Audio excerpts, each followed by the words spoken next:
Action.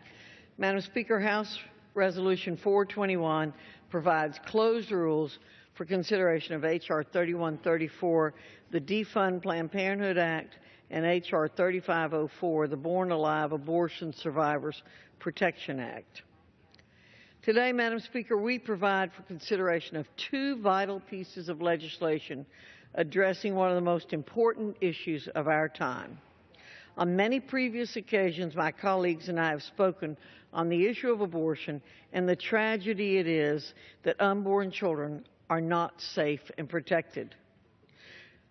We're not here today, though, debating the policy of abortion on demand.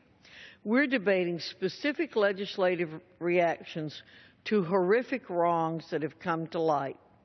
The deliberate dismemberment of unborn children to receive compensation for their organs and other body parts, and the failure of abortion facilities to care for children born alive during failed abortions. Even some who support elective abortion agree that those practices are barbaric and must be stopped.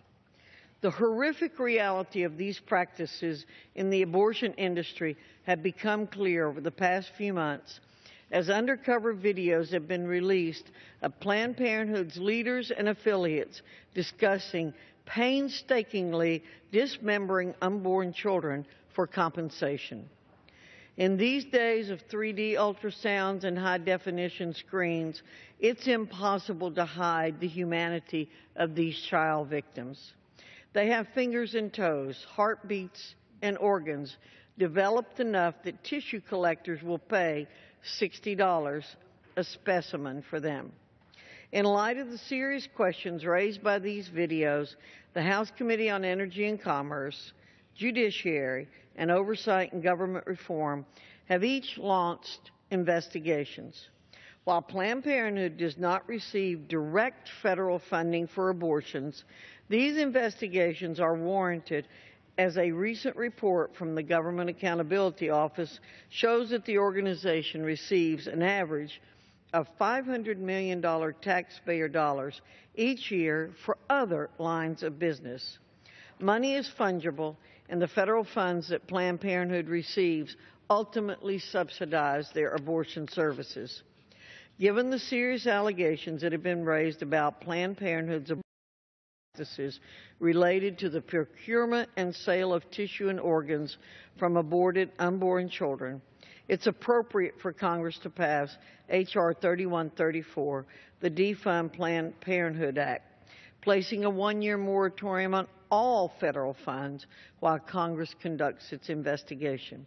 No organization that performs divisive practices like abortion, particularly in such a gruesome, profitable manner, should receive taxpayer dollars, and this legislation advances that principle.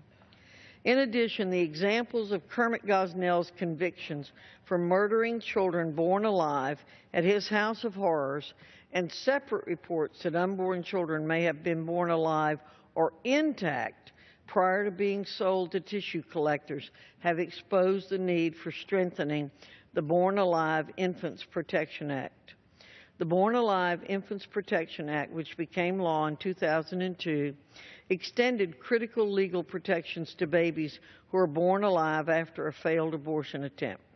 That bill passed the House Judiciary Committee with only 2 dissenting votes and was passed by the Senate by unanimous consent.